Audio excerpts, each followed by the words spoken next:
semua. Puji syukur kehadirat Allah Subhanahu wa Ta'ala yang telah memberikan kesempatan dan kesehatan bagi kita semua, dan salawat bertampaikan salam kepada baginda Nabi besar Muhammad Sallallahu Alaihi Wasallam yang berlafazkan Allahumma sholli ala Sayyidina Muhammad wa ala ali Sayyidina Muhammad. Nah, Bapak Ibu yang saya hormati, Bapak Kepala Sekolah, dan yang saya hormati rekan-rekan tenaga pengajar SD Negeri 080 Panjabungan yang telah hadir pada acara kita ini, yaitu sosialisasi budaya positif ataupun penerapan budaya positif di sekolah kita. Nah, langsung saja ya Bapak Ibu ya. Di sini saya perkenalkan dulu. Saya Mangarau Sesalina Sution SPD, tentu saja sudah kenal semuanya ya. Kemudian saya merupakan guru pendidikan guru penggerak, yaitu CGP Angkatan 7. Dan harapan saya nanti semua guru-guru yang di sini pasti akan mengikuti program guru penggerak untuk tahapan selanjutnya ya. Nah, kemudian fasilitator yaitu Ibu Nur Hayani. Kemudian pengajar praktiknya Ibu Rina Yulida Nurdina SPD ya. Nah, di sini Bapak Ibu, saya akan menjelaskan tentang budaya positif yang akan kita laksanakan di sekolah kita ini, yang tidak asing lagi bagi kita, yang sudah sering kita laksanakan ya Bapak Ibu ya. Nah, kemudian ada di depan, mari sama-sama kita lihat, ada pertanyaan pemantik ya Bapak Ibu. Nah, setuju nggak Bapak Ibu? Kita lihat dulu ke depan ya Bapak Ibu ya. Yang nomor 1, hukuman dapat mendisiplinkan anak. Setuju nggak Bapak Ibu?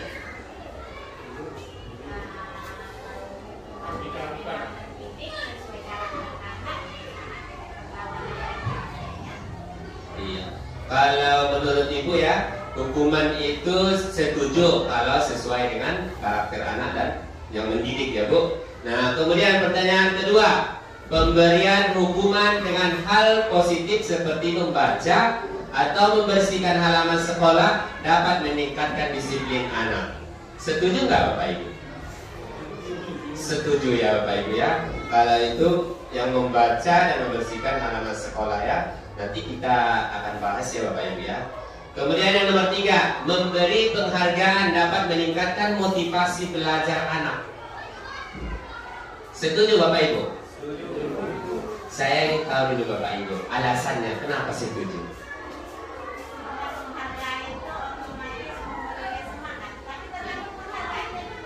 Iya Bu ya. Berarti penghargaan itu bisa memberikan motivasi kepada si anak ya.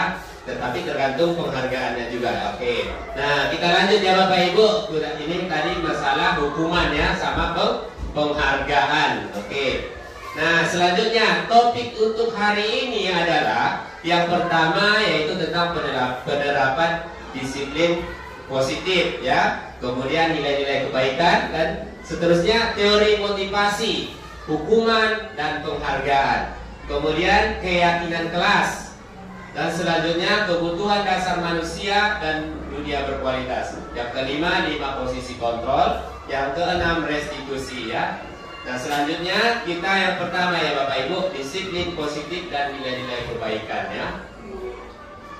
Selanjutnya di sini ada perubahan paradigma kegiatan keparentangan ya Bapak Ibu.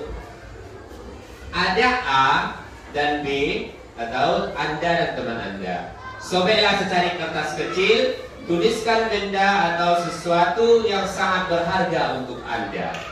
Kemudian diletakkan di salah satu tangan Anda dan genggam benda tersebut dengan segala daya. Buatlah sebuah kepalan ya. Kita kepal. Setelah itu datang teman Anda, mencoba akan dengan sekuat tenaga dengan berbagai cara untuk meminta Anda memberikan benda tersebut ya. Apakah Anda akan memberikan benda tersebut? Sementara itu tadi adalah sesuatu yang sangat berharga. Sesuatu yang sangat. Nah, datanglah teman Anda tersebut dengan berbagai cara. Itulah sifat manusia. dengan membujuk, mengancam, menghardik, merayu, menyuap, apa saja agar dapat membuka kepala tersebut. Seperti itulah nanti guru terhadap siswanya untuk memenuhi kebutuhan siswa tersebut. Harus pandai menggalinya. Selanjutnya, apa yang terjadi? Nah, perubahan paradigma teori kontrol ataupun teori pilihan ataupun ilusi kontrol namanya. Ilusi guru mengontrol murid. Kita kan ada ilusinya, Bu, mengontrol murid secara langsung ya. Itu sudah menjadi kebiasaan bagi kita untuk mengontrol murid. Kemudian ilusi bahwa kritik dan membuat orang merasa bersalah dapat menguatkan karakter. Ya. Selanjutnya ilusi bahwa semua penguatan positif efektif dan bermanfaat. Yang selanjutnya ilusi bahwa orang dewasa memiliki hak untuk memaksa. Itu kan hanya ilusi kita saja, Bu. Ya, karena kita sudah dewasa, terkadang kita sudah merasa paling benar ya. Selanjutnya, perubahan paradigma stimulus respon, teori kontrol atau teori pilihan. Siapa sesungguhnya yang memiliki kontrol? Ya, siapa sesungguhnya yang memiliki kontrol, yang memiliki kekuasaan itu ya? Kemudian stimulus responnya, kita mencoba mengubah orang agar berpandangan sama dengan kita. Inilah yang kita rasakan. Kita itu selalu ingin seperti diri kita sendiri, orang lain seperti diri kita ya. Kemudian kita berusaha memahami pandangan orang lain tentang dunia. Seharusnya kita harus berusaha memahaminya, memahami dirinya, memahami karakter seseorang tersebut. Jangan kita paksakan diri kita menjadi, jangan kita paksakan orang lain menjadi diri kita sendiri ya. Kemudian perilaku buruk dilihat sebagai suatu kesalahan. Ini sering terjadi pada anak-anak kita. Jika dia berperilaku buruk, dia merasa bersalah. Kemudian semua perilaku memiliki tujuan, pastinya kan Bapak Ibu. Kemudian orang lain bisa mengontrol saya. Perasaannya itu orang lain bisa mengontrolnya. Kemudian hanya Anda yang bisa mengontrol diri Anda. Itu yang sebenarnya yang terjadi. Cuma diri kita saja yang bisa mengontrol diri kita. Maka kita harus jadilah diri sendiri. Kemudian saya bisa mengontrol orang lain, Anda tidak bisa mengontrol orang lain. Kemudian pemaksaan ada pada saat rujukan gagal. Benarkah ini Bapak Ibu? Pemaksaan ada pada saat rujukan gagal. Nah inilah yang bahaya ya Bapak Ibu ya. Kemudian kolaborasi dan konsensus menciptakan pilihan-pilihan baru. Selanjutnya model berpikir menang atau kalah. Model berpikir menang ya. Selanjutnya di sini ada disiplin positif, teori kontrol ataupun teori pilihan menurut Dr. William Glasser ya. Di sini ada turunannya, Anda tidak bisa mengontrol orang lain, hanya Anda yang bisa mengontrol diri Anda. Makna disiplin, belajar kontrol diri dengan menggali potensi kita agar tercapai tujuan mulia, yaitu sesuatu menjadi seseorang yang kita inginkan berdasarkan nilai-nilai yang kita hargai. Bapak Ibu, ini saya jelaskan dulu ya Bapak Ibu ya. Kemudian semua perilaku memiliki tujuan, benar ya. Teori motivasi yang pertama, motivasi eksternal itu datang dari luar, bukan dari dirinya, dari diri siswanya ya Bapak Ibu ya, dari luar, dari orang lain, bukan dari diri kita sendiri. Pertama, untuk menghindari hukuman, kemudian yang kedua untuk mendapatkan imbalan ya. Inilah tadi yang penghargaan itu Bapak Ibu, untuk mendapatkan imbalan. Dia mau bekerja hanya untuk mendapatkan imbalan.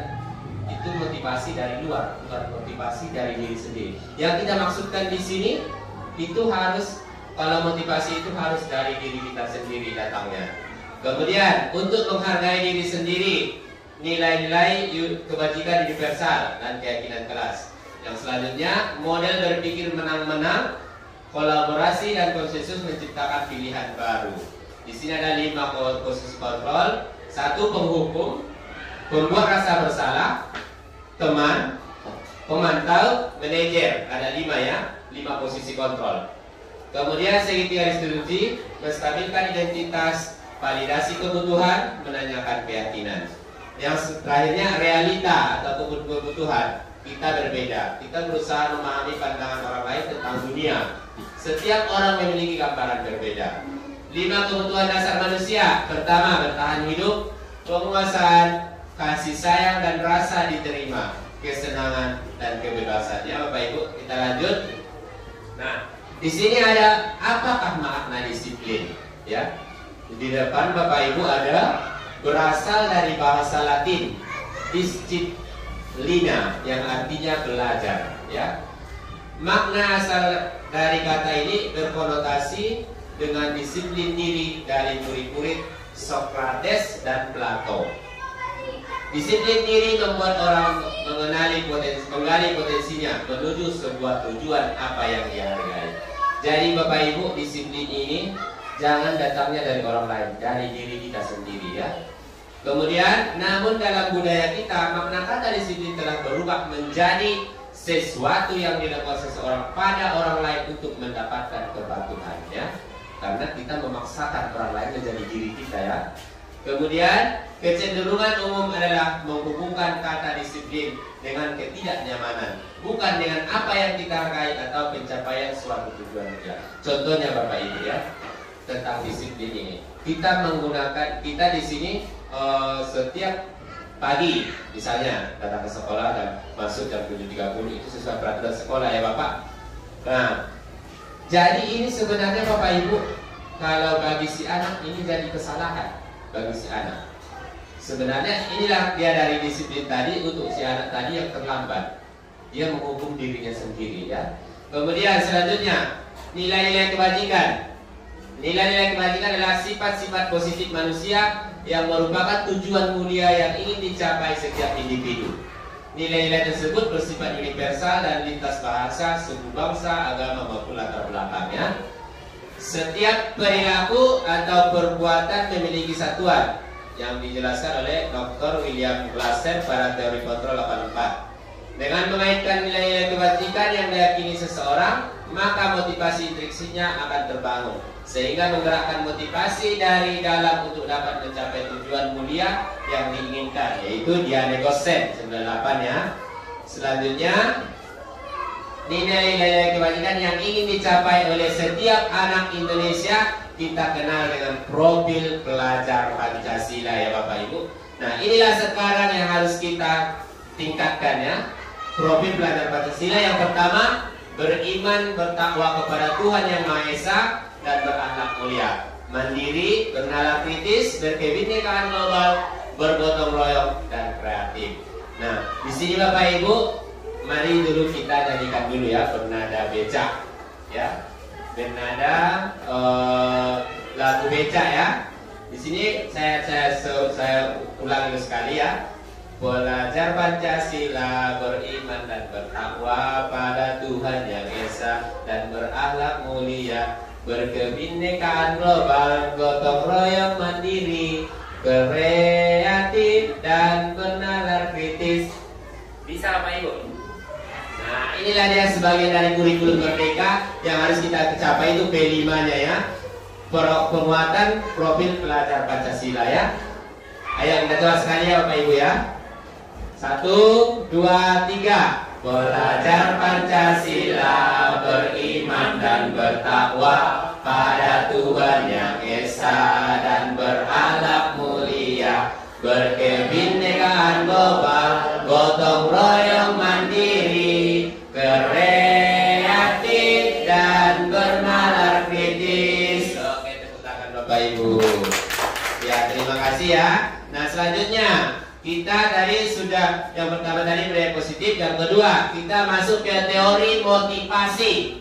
Motivasi untuk anak kita, kemudian hukuman, penghargaan dan restitusi. Selanjutnya, berdasarkan teori motivasi ada 3 hal yang mendasari perilaku manusia. Nah, di sini Bapak Ibu kita usahakan bagi anak kita, peserta didik kita, itu motivasi itu harus datang dari diri sendiri, jangan dari kita lagi Bapak Ibu. Mulai dari sekarang kita coba, jangan dari gurunya lagi. Motivasi itu harus datang dari siswanya, dari diri siswanya.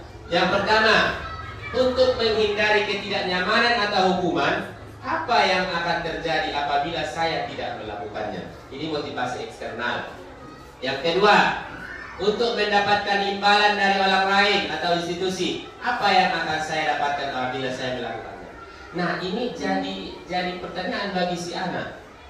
Seperti yang nomor ini, Bu. Apa yang saya akan dapatkan jika saya mengikuti itu? Itu masih motivasi eksternal, ya, masih motivasi eksternal.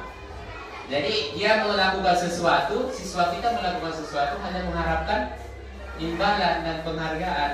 Seharusnya tidak, harus dari diri dia tadi. Setelah dia disiplin, dia sudah melakukan semua terhadap dirinya, harus datang dari dirinya masing-masing. Kemudian yang ketiga, untuk menghargai diri sendiri. Ini yang paling perlu Bapak Ibu. Saya akan menjadi orang yang seperti apa apabila saya melakukannya. Jika dia menghargai dirinya sendiri. Nah, itulah motivasi internal, tujuan disiplin positif tadi, ya. Jadi kita usahakan Bapak Ibu, kalau di dalam kelas kita usahakan memberikan motivasi bagi anak. Kalau dia maju ke depan, ya, dia berhasil melakukan sesuatu, dia tepuk tangan untuk semua anak, tepuk tangan, ya. Dan memberikan penghargaan itu juga secara khusus. Jangan tersendiri, jangan apa Bapak Ibu, jangan khusus dia saja di depan kawan-kawannya, tapi ada tempat khusus kita bawa untuk memberikan penghargaan. Nah, karena itu nanti bisa berefek samping sama yang lain, dia aja yang menang, itu Bapak Ibu, ya. Selanjutnya, merdeka menurut Ki Hajar Dewantara, ya. Merdeka itu artinya tidak hanya terlepas dari perintah Bapak Ibu.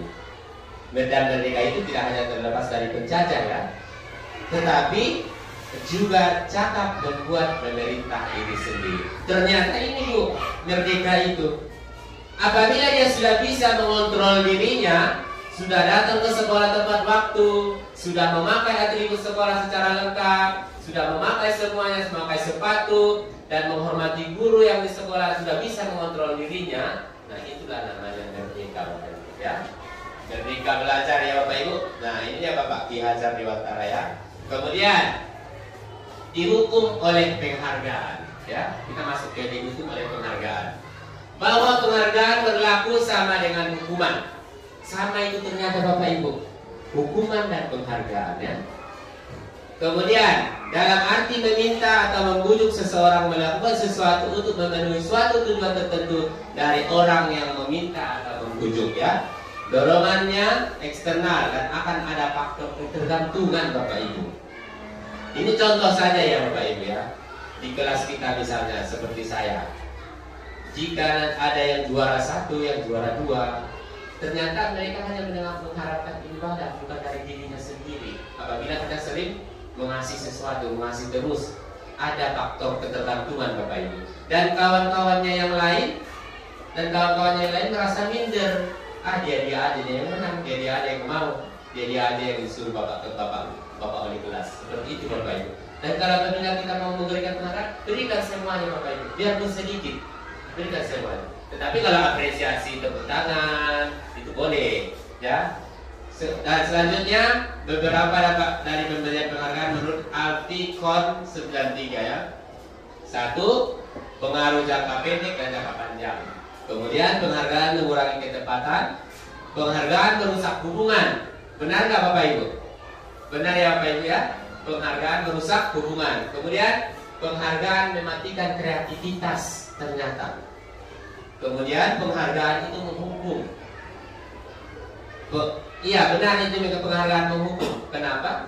Misalnya di rumah, kalau dia tidak mendapatkan penghargaan, pasti nanti takut sama orang tuanya, ya Bapak Ibu, ya. Kemudian penghargaan tidak efektif. Penghargaan menurunkan kualitas, ya. Penghargaan mengurangi motivasi intrinsik karena ingin hadiah, ya. Ini yang sebenarnya tidak boleh itu Bu, karena ingin hadiah. Selanjutnya, bentuk program kebajikan atau apresiasi Bapak Ibu, ya. Ini apresiasi, ya. Dalam memberikan apresiasi atau pengakuan kepada si anak, dia sudah pandai menjawab soal matematika, dia tepuk tangan, itu perlu sama anak-anak untuk memotivasi dirinya sendiri. Nah, perlu diingat beberapa hal. Berilah pengakuan itu secara khusus, ya. Kemudian beri pengakuan secara pribadi. Beri pengakuan kepada semua murid Bapak Ibu bergantian, ya. Dari arti kita harus berlaku adil di dalam kelas. ya, agar yang IQ anak kita yang lemah tidak merasa minder Bapak Ibu ya. Masih semangat kan Bapak Ibu? Tepuk sekali dulu Bapak Ibu. Iya, tepuk sekali. Oke, terima kasih. Nah, kemudian beri pengakuan secara konsisten. Kita beri pengakuan secara konsisten, secara terus menerus, berkelanjutan ya. Jangan hari ini kita beri, besoknya nggak lagi ya. Kemudian fokuslah pada prosesnya Bapak Ibu. Inilah yang paling perlu, pada proses. Nggak perlu kita kasih langsung yang tinggi-tinggi soalnya, misalnya yang sulit, tetapi yang bawah belum dipelajari ya Bapak Ibu ya. Contohnya di dalam kelas, yang tema 1 langsung ke tema 3, yang tema 3 langsung ke tema 6. Sesuailah dengan proses, sesuai dengan alurnya ya. Nah, contoh pengakuan apresiasi kebajikan ya Bapak Ibu. Di sini ada pembuka, nilai kebajikannya dan situasinya ya. Pertama di pembuka ini kemarin saya perhatikan. Kita misalnya memperhatikan murid ya. Sama dia ini Bu ya, anak-anak yang pelakunya ini. Kemudian nilai kebajikannya berikanlah sama dia, bilanglah sama dia Bu, rasa empatimu besar sekali. Dan situasinya yang mana? Pada saat menolong murid baru di kelas kita. Ini sangat perlu Bapak Ibu, sangat perlu kita ucapkan bagi si anak. Misalnya di dalam kelas diberikannya pensil sama kawannya, tetapi apresiasi secara khusus ya, secara khusus Bapak Ibu. Kemudian yang kedua, saya menghargai kepedulianmu pada saat kamu membantu teman-temanmu di tugas kelompok. Ini secara khusus ya Bu ya, secara khusus. Berarti ini Bu, saya menghargai kepedulianmu pada saat kamu membantu teman-temanmu di tugas kelompok. Selanjutnya, terima kasih untuk rasa tanggung jawabmu pada saat kamu memungut kertas-kertas yang berserakan di lantai. Berarti Bapak Ibu perlu, kita pun, saya pun sering lupa-lupa. Berarti kita perlu memberikan apresiasi kepada anak kita. Jika dia mengambil sedih, tapi apa ya Bapak Ibu, yang datang dari diri sendiri ya, yang datang dari diri sendiri ya, bukan yang kita paksa. Ambil dulu kertas, bukan seperti itu ya.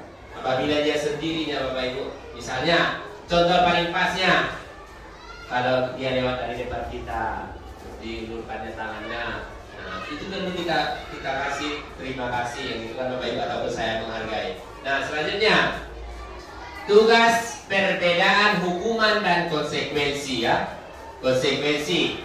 Nah di sini Bapak Ibu boleh diingat jawabannya nanti ya. Di habis ini nanti akan ada yang berisi jawaban, yang mana hukuman, yang mana konsekuensi ya Bapak Ibu ya. Kita coba ya. Yang pertama, mencatat 100 kali di dalam buku kalimat, saya tidak akan terlambat lagi karena terlambat ke sekolah. Menurut Bapak Ibu, hukuman atau konsekuensi? Buatkan jawaban Bapak Ibu ya. Nanti di belakang ada jawabannya ya. Oke ya. Yang pertama, menurut Bapak Ibu, hukuman atau konsekuensi? Oke ya Bapak. Nah, kemudian yang kedua, lari mengelilingi lapangan basket 2 kali, Bapak olahraga, karena terlambat hadir di sekolah, hukuman atau konsekuensi? Nanti kita lihat jawabannya Bapak Ibu. Buat dulu jawabannya Bapak Ibu. Kemudian yang nomor 3, murid diminta untuk push up 15 kali karena tidak menggunakan masker ke sekolah. Ya.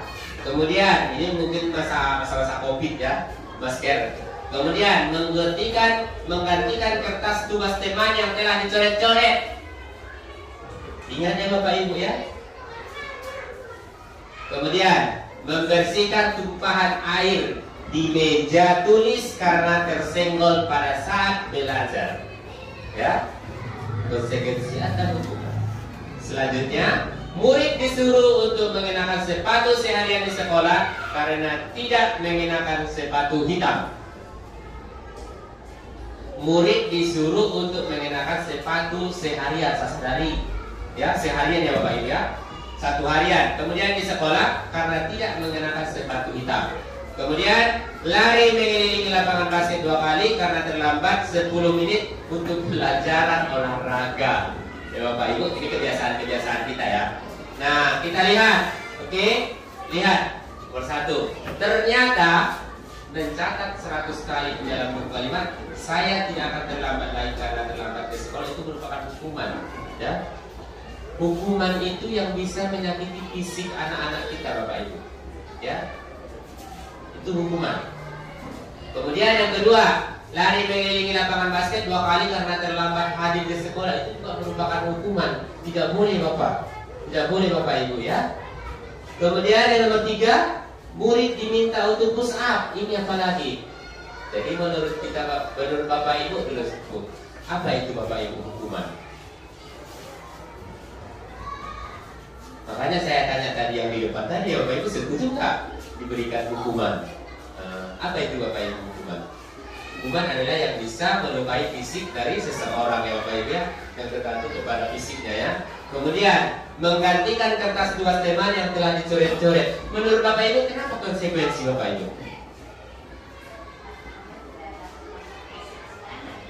Iya benar, karena tidak ada unsur dari visinya. Tetapi Bapak Ibu menggantikan kertas tugas teman yang telah dicoret, ini kan dari diri sendiri ini sebenarnya Bapak Ibu, bukan untuk mematuhi peraturan.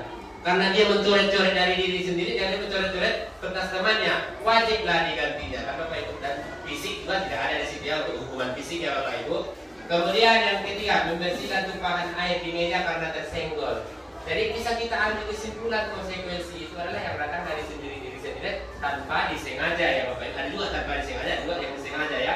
Yang ini kan membersihkan tumpahan air di meja karena tersenggol ya. Ini tidak melukai si anak ya untuk hukumannya. Kemudian murid disuruh, nah ini juga tidak boleh Bapak Ibu. Dia malu, merasa malu dan nanti kalau disuruh si harian memakai sepatu di sekolah ya. Kemudian yang terakhir, ini ada lari. Lari dari lapangan basket 2 kali karena terlambat 10 menit untuk pelajaran PJOK. Ini ternyata konsekuensi ya. Karena ada khusus ya untuk tujuan pelajaran ya, untuk PJOK.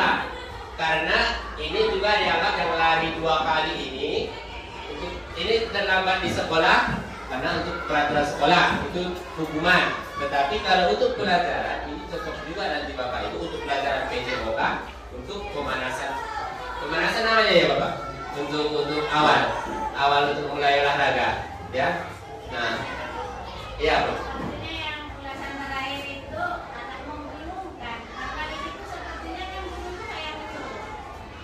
Iya Bu. Iya guru juga memang akan ingin membingungkan juga. Tetapi kalau tujuannya sekalian untuk pemanasan yang tadi untuk si anak, itu tidak apa-apa ya Bu, itu tidak masalah.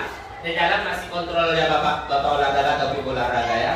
Kalau kita yang berniat lari dari lapangan 2 kali karena terlambat,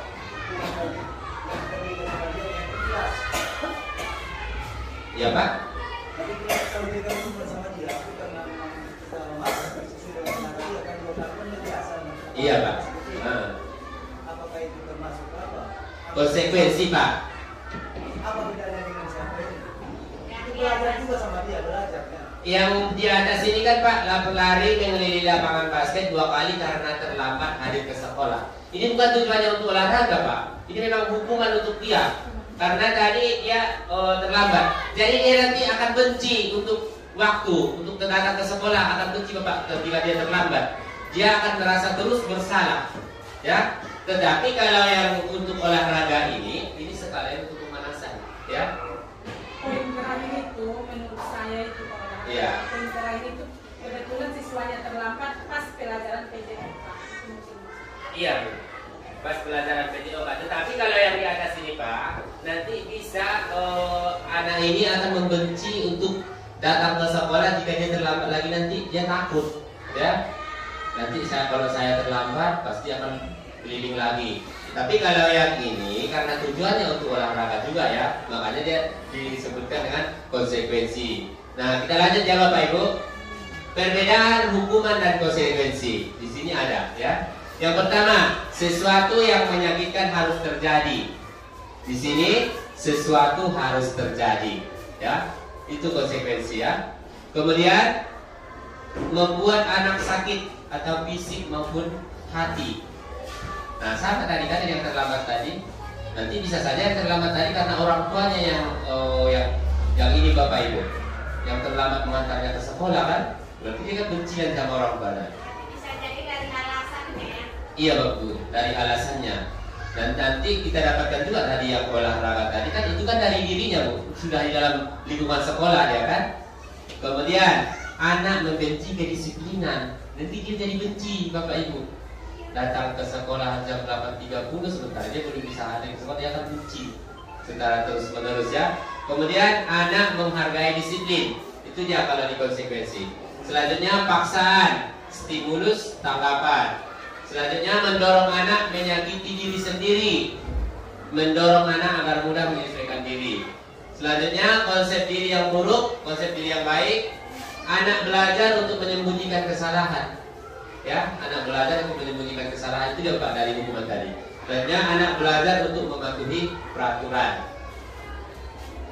Marah, rasa bersalah, dipermalukan, merasa tak dihargai. Inilah Bapak Ibu kalau hukuman. Misalnya kan kita buat di depan berdiri, dia akan merasa malu ataupun menghormati lapangan, mereka akan merasa malu Bapak Ibu. Seperti ini. Ini yang hukuman. Merasa bersalah, dipermalukan, merasa tidak dihargai ya. Bisa membuat si anak ini tidak percaya diri lagi ya. Kemudian kehilangan hak, dibuat tidak nyaman, diasingkan untuk sementara waktu. Nah, selanjutnya apa itu restitusi? Restitusi adalah proses menciptakan kondisi bagi murid untuk memperbaiki kesalahan mereka, sehingga mereka bisa kembali pada kelompok mereka dengan karakter yang lebih kuat. Inilah solusinya tadi Bapak Ibu, dari yang memberikan hukuman, yang memberikan konsekuensi, yang memberikan penghargaan tadi ya. Kemudian restitusi juga merupakan proses kolaboratif yang mengajarkan murid untuk mencari solusi untuk masalah mereka dan membantu murid berpikir tentang orang seperti apa mereka ingin menjadi atau tujuan mulia dan bagaimana mereka harus memperlakukan orang lainnya. Di sini Bapak Ibu ada identitas gagal, yaitu hukuman. Ya, ada di sini identitas gagal adalah hukuman, identitas sukses, disiplin, konsekuensi dan restitusi ya. Ini dibaca Bapak Ibu, sesuatu yang menyakitkan harus terjadi. Sesuatu harus terjadi, restitusi merupakan pilihan. Jadi Bapak Ibu, restitusi ini sama dengan solusinya ya. Solusi untuk jika anak terlambat tadi, jika anak bandel di dalam kelas ya. Kita lanjut. Jadi hukuman ini negatif, konsekuensi masih bersifat netral ya. Sedangkan restitusi adalah positif. Nanti ada contoh restitusinya ya. Nah, ciri-ciri restitusi bukan untuk menebus kesalahan, namun untuk belajar dari kesalahan ya. Memperbaiki hubungan, tawaran bukan paksaan, restitusi menuntun untuk melihat ke dalam diri ya. Sampai dengan nomor 9. Terlanjut. Kita masuk ke keyakinan kelas dulu ya. Di sini ada mengapa tidak peraturan saja, mengapa harus keyakinan kelas. Yang pertama, mengapa kita memiliki peraturan harus menggunakan helm bila mengendarai kendaraan roda 2? Mengapa Bapak Ibu?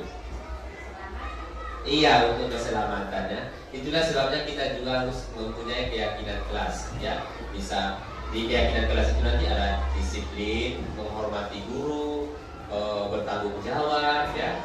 Yang bertanggung jawab nanti kan kita membuat keyakinan kelas Bapak Ibu, yang piket harus menyapu, harus membersihkan kelas, itu bertanggung jawab ya. Disiplin harus tepat waktu, datang ke sekolah, datang ke kelas ya. Sifat menghargai, yaitu menghargai guru ya, menghargai teman-teman. Mengapa kita memiliki peraturan 3M, menggunakan masker, mencuci tangan dan menjaga jarak 1,5 meter? Ini untuk kesehatan ya. Kemudian mengapa kita memiliki peraturan harus datang tepat waktu pada saat mengikuti pelatihan? Mengapa Bapak Ibu? Pada saat mengikuti pelatihan, mengapa kita harus datang tepat waktu?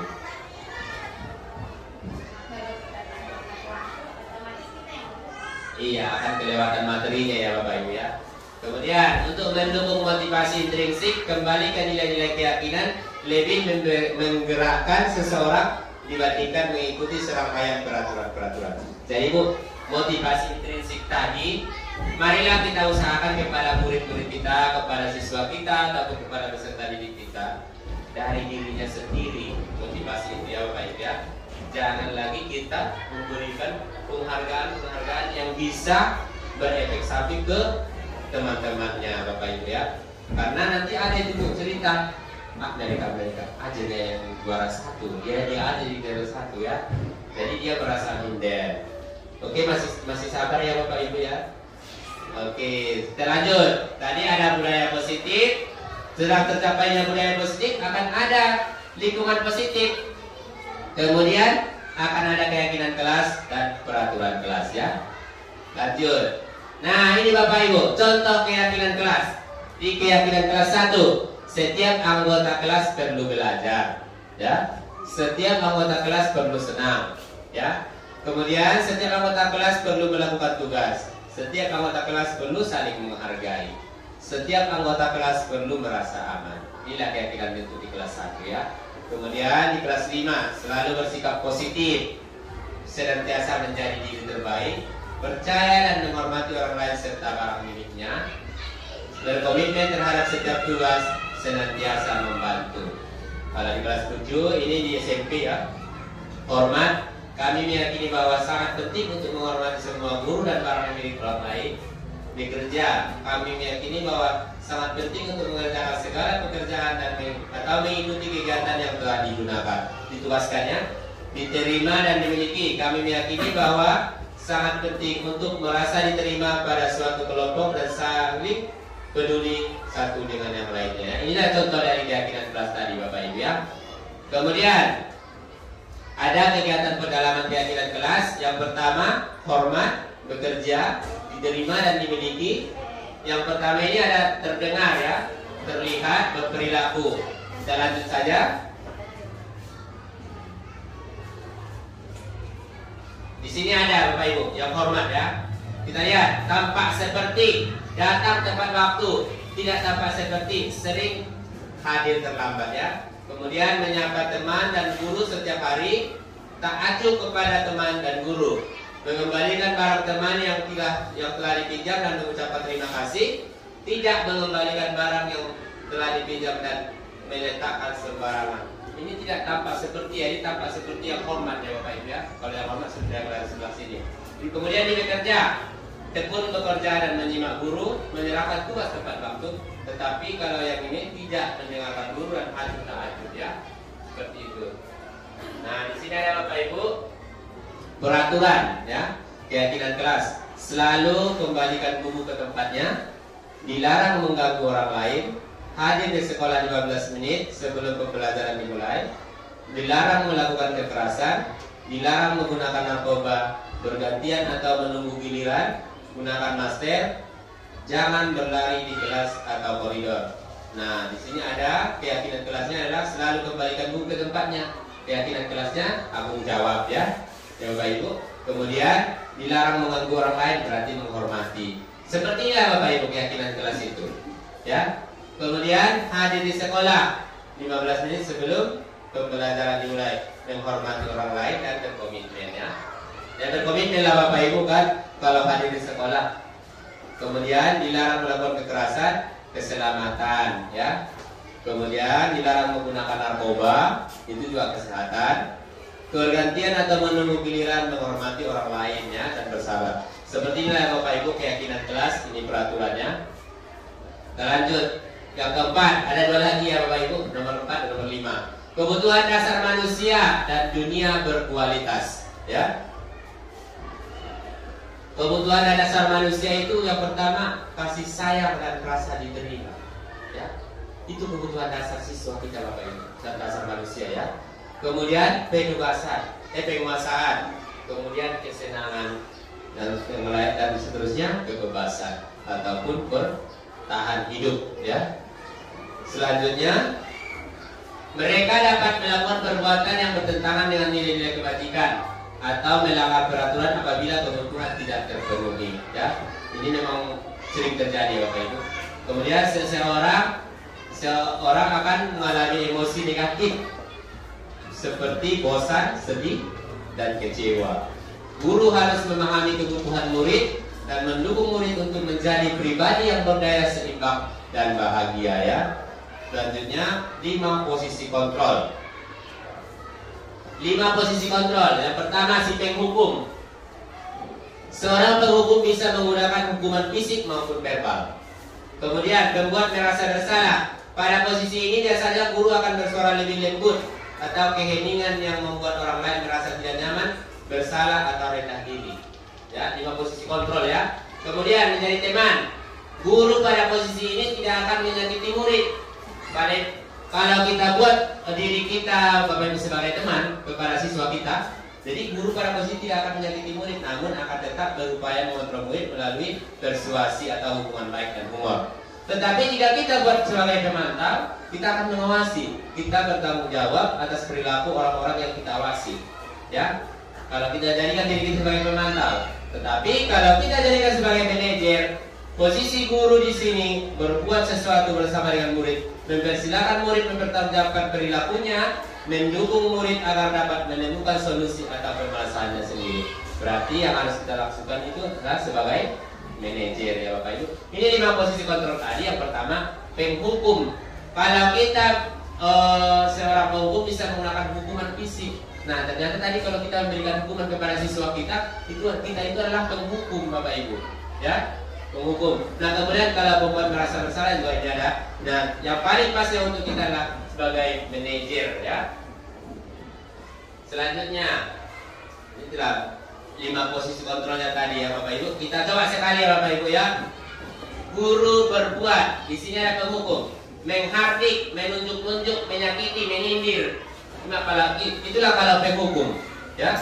Itulah kalau penghukum ya. Kemudian yang kedua, pembuat rasa bersalah, berceramah dan mengatakan seharusnya ibu kecewa.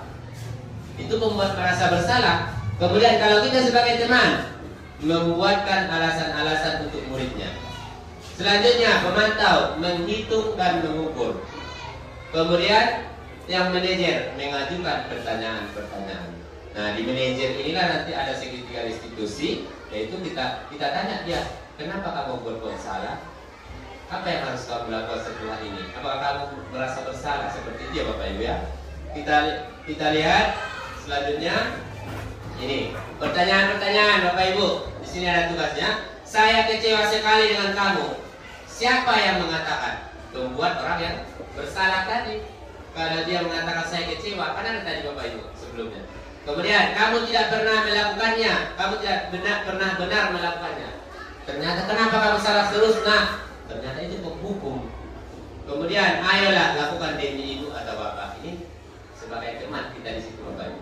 Begitu juga kepada anak-anak kita di rumah, ya. Kemudian apakah kamu mau mendapatkan stiker bintang hari ini? Nah, itu sudah motivasi ya, tapi motivasi eksternal, bukan dari dirinya itu kan Bapak Ibu. Karena kan si guru yang mau mengasih ini. Nah, itu pemantau. Masih bisa. Bagaimana kamu bisa menyelesaikan masalah? Tanyakan dia Bu, jika dia bersalah. Jika dia tidak memakai sepatu ke sekolah, tanyakan dia. Bagaimana kamu bisa menyelesaikan masalah ini? Kenapa kamu tidak memakai sepatu ke sekolah? Tanyakan dia Bapak Ibu. Tetapi itu secara pribadi.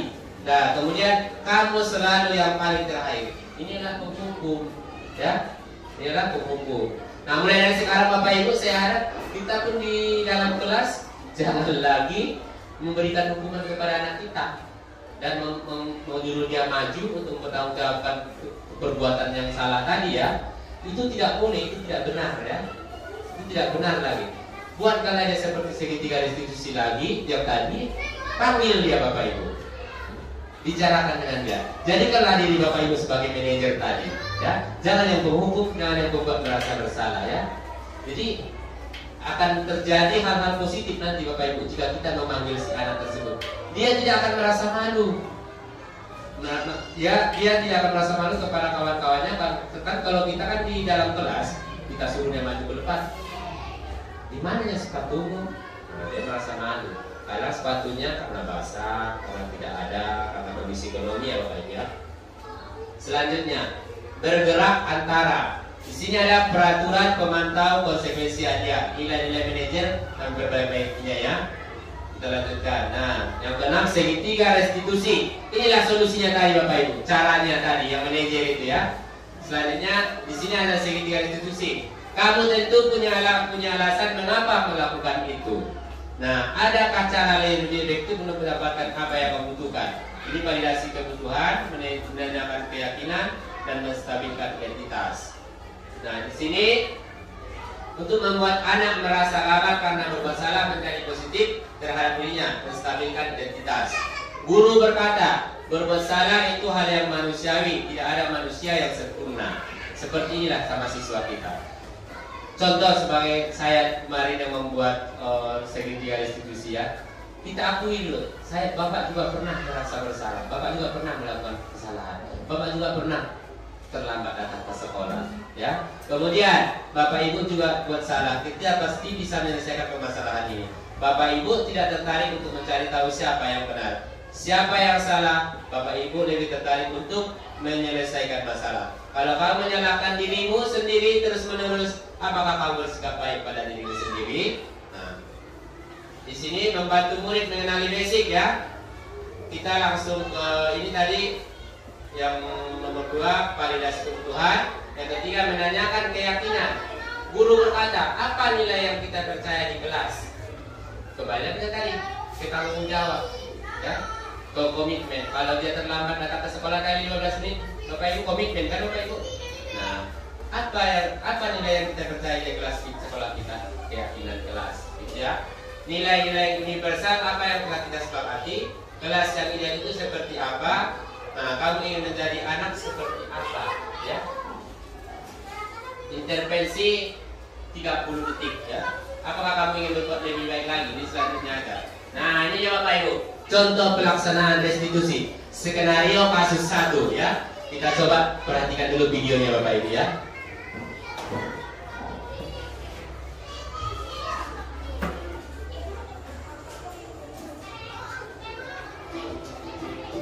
Restitusi dikembangkan oleh pakar pendidikan Diane Gosen berlandaskan pada teori Dr. William Glasser. Restitusi adalah proses menciptakan kondisi bagi murid untuk memperbaiki kesalahan mereka, sehingga mereka bisa kembali pada kelompok mereka dengan karakter yang lebih kuat. Restitusi memiliki tujuan disiplin positif dan memulihkan dirinya, bukan perilaku untuk menyenangkan orang lain atau menghindari ketidaknyamanan. Inisiatif sendiri menghargai dan melakukan nilai-nilai kebajikan. Selanjutnya, segitiga restitusi adalah suatu proses dialog yang dijalankan oleh guru atau orang tua agar dapat menghasilkan murid yang mandiri dan bertanggung jawab. Proses dialog ini terdiri dari 3 langkah, yaitu yang pertama menstabilkan identitas, yang kedua validasi tindakan yang salah, yang ketiga menanyakan keyakinan. Skenario kasus 1. Ada salah seorang siswa kelas 5B yang sering datang terlambat. Dalam kesepakatan kelas 5B, ada salah satu nilai kebajikan yang telah disepakati dan diyakini semua warganya, yaitu komitmen. Ini artinya bahwa semua warga kelas sepakat dan meyakini bahwa semua warganya harus komitmen dalam menjalankan segala hal. Sering datang terlambat adalah salah satu tindakan yang tidak sesuai dengan salah satu nilai kebajikan yang telah disepakati dan diyakini, yaitu komitmen. Saya sebagai guru harus melaksanakan tindakan penyelesaian masalah tersebut dengan menggunakan segitiga restitusi. Berikut ini praktik penerapan segitiga restitusi pada kasus 1. Tadi Bu, stabilkan identitas duluan.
berapa?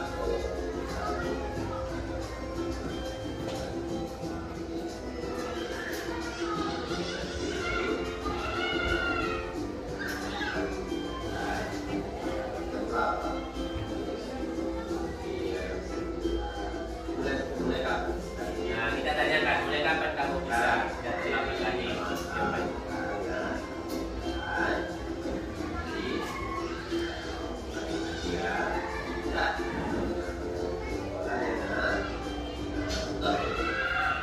Skenario kasus 2. Ketika siswa kelas 5B sedang mengerjakan soal ulangan harian, saya melihat ada salah satu siswa yang mencontek. Dalam kesepakatan kelas 5B, ada salah satu nilai kebajikan yang telah disepakati dan diyakini semua warganya, yaitu jujur. Ini artinya bahwa semua warga kelas sepakat dan meyakini bahwa semua warganya harus jujur dalam menjalankan segala hal. Mencontek adalah salah satu tindakan yang tidak jujur atau bertentangan dengan salah satu nilai kebajikan yang telah disepakati dan diyakini. Saya sebagai guru harus melaksanakan tindakan penyelesaian masalah tersebut dengan menggunakan segitiga restitusi. Berikut ini praktik penerapan skenario kasus 2. Ya, ini skenario kasus 2 ya Bapak Ibu. Oh ya, silakan.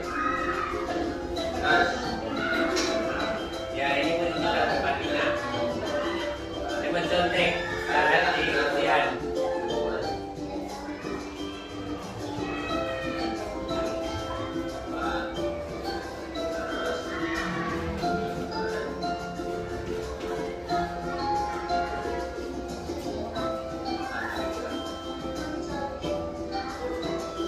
Contek. Sudah menstabilkan identitas. Pertama-tama itu Bapak Ibu stabilkan identitas, kita tanya dulu apa kesalahan dia. Identitas dia tadi apa?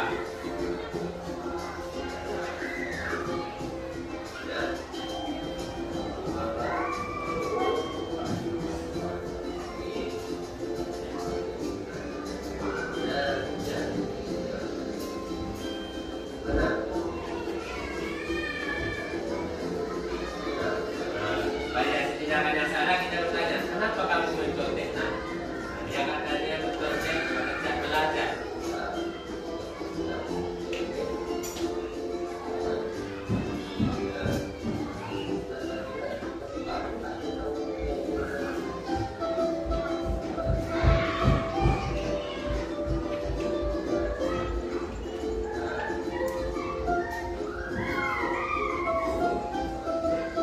Dari sana bicara sekarang di Gunung Kalimantan itu sama kamar sendiri ada. Dipanggil sendiri Pak. Ya. Dipanggil sendiri. Yang penting kita itu jangan di depan anak-anak yang lain. Karena nanti ada rasa malu. Kita panggil sendiri ya Bapak Ibu. Untuk kegiatan-kegiatan selanjutnya, mari kita mulai penerapan yang seperti ini Bapak Ibu. Segitiga restitusi ya. Karena menurut dari budaya positif ini lebih efektif Bapak Ibu yang seperti ini daripada nanti dia terhukum sendiri oleh dirinya.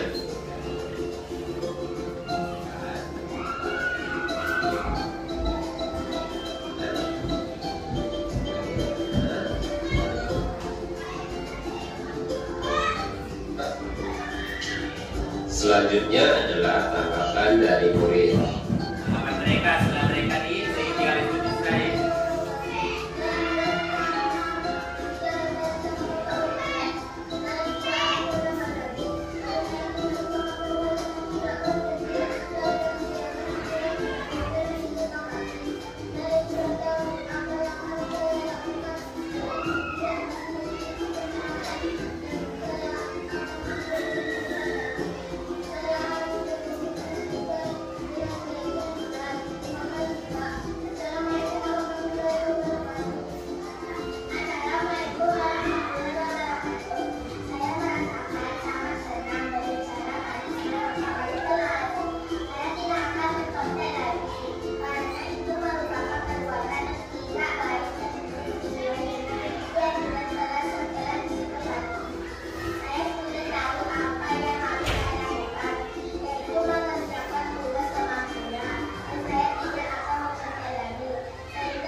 Kesimpulan, menerapkan segitiga restitusi pada masalah yang muncul dengan menempatkan diri pada posisi kontrol manajer. Maka aspek yang dikembangkan pada murid adalah motivasi intrinsik sehingga penanaman nilai-nilai kebajikan dapat tumbuh dan berkembang menjadi suatu kebiasaan positif dan membentuk karakter positif.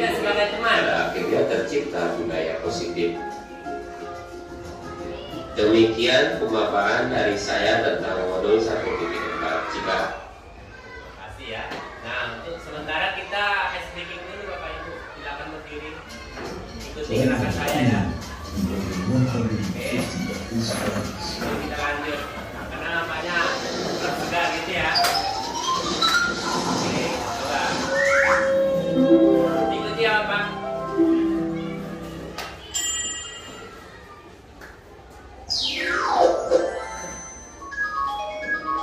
Dinyanyikan. Nyanyikan Bapak Ibu. Ayo Bapak Ibu, tepuk tangannya. Ayo.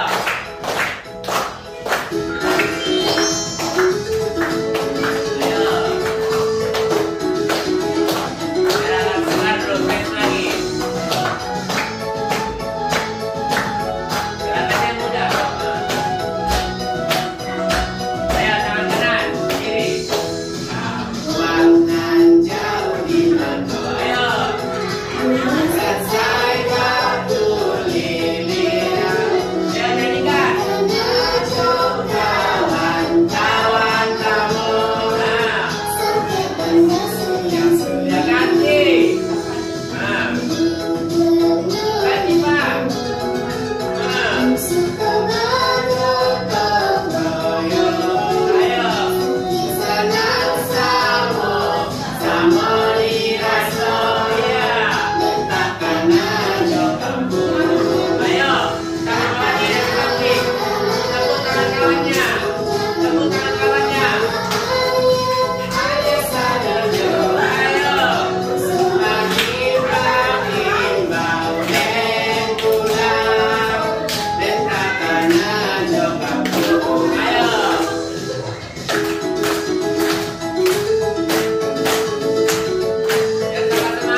ternyata kita selama ini masih mendominasi ke hukuman ya. Nah, mulai dari sekarang kita sudah belajar budaya positif ya Bapak Ibu ya. Marilah kita secara sedikit demi sedikit kita ubah dan kita laksanakan secara konsisten ya Bapak Ibu. Kemudian perasaan apa yang muncul selama mengikuti sesi ini, khususnya makna disiplin dan motivasi intrinsik. Motivasi intrinsik tadi ada dalam diri ya.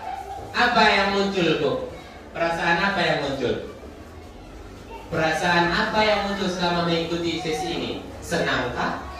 Bahagiakah? Atau senang karena mendapatkan materi budaya positif tadi? Bagaimana Bapak Ibu? Senang. Iya. Karena bisa memperoleh sesuatu yang baru, sesuatu hal yang selama ini kita anggap bisa mengubah diri, bisa menjadi sesuatu yang baru, bisa menjadi hal yang baru untuk berikutnya, tidak lagi yang rutin. Berarti perasaannya senang ya Bapak Ibu ya, terhadap hal baru yang ternyata selama ini memang kita anggap sudah bisa ataupun sudah bagus, ternyata masih kurang ya Bapak Ibu ya, perlu kita tingkatkan lagi. Kemudian peran Among seperti apakah yang saya telah lakukan selama mengikuti ini untuk kami ya. Saya akan menjadi Among yang seperti apakah setelah mengikuti modul ini juga. Nah, untuk hari ini Bapak Ibu ya, untuk hari ini cukup sekian penjelasan dari saya tentang budaya positif tadi. Marilah sama-sama kita terapkan budaya positif tersebut di sekolah kita ini khususnya, dan di dalam keluarga, dalam masyarakat juga. Mari kita terapkan budaya positif tadi Bapak Ibu ya. Nah, sekian dan terima kasih dari saya. Assalamualaikum warahmatullahi wabarakatuh. Waalaikumsalam. Bapak Ibu ya, karena ini tadi dengan nama disiplin. Disiplin Bapak Ibu ya, bagaimanakah cara kita? Assalamualaikum warahmatullahi wabarakatuh. Saya selaku Kepala Sekolah SD 080 Penyambungan, tempatnya Bapak Mangara bertugas yaitu di SD 080 Penyambungan. Bapak Mangara sebagai calon guru penggerak angkatan ke-7. Bapak Mangara tadi sudah memaparkan sebagai disiplin budaya positif. Dari penjelasan Bapak tersebut tadi, kami dari pihak sekolah baik pun daripada siswa mudah-mudahan dapat menerapkan disiplin budaya positif, dan kami sebagai guru dan saya selaku kepala sekolah dapat menerapkan kepada anak didik kami tersebut mengenai disiplin budaya tersebut. Mudah-mudahan nanti guru yang ada di sini dapat mengikuti sebagai guru penggerak untuk tahap berikutnya. Sekian dan terima kasih. Assalamualaikum warahmatullahi wabarakatuh. Assalamualaikum warahmatullahi wabarakatuh. Saya Ibu Rizkawati dari SD 080, tempat Bapak Mangarawan mengajar. Kami bangga dengan Pak Mangara yang menjadi guru CGP dari sekolah kami. Mudah-mudahan ke depan guru-guru kami yang lain ikut termotivasi untuk mengikuti CGP seperti Bapak Mangara. Tadi kami mendengarkan aksi nyata penerapan budaya positif di sekolah kami yang diarahkan oleh Bapak Mangara. Arahan ini sangat bermanfaat bagi kami, terutama bagi siswa kami. Acara ini dapat memotivasi budaya intrinsik dari siswa kami, dan juga bagi guru menurut kami ini sangat bermanfaat. Antara lain manfaatnya bagi kami, setelah mendengarkan aksi nyata ini, kami semakin tahu posisi kami sebagai guru di SD 080. Mudah-mudahan harapan kami ke depan dengan acara ini, dengan aksi nyata yang disampaikan Pak Mangara, kami bisa menjadi manajer dan pemandu yang baik bagi anak-anak kami sekalian agar tujuan kami mudah tercapai. Itu aja yang bisa kami sampaikan. Terima kasih.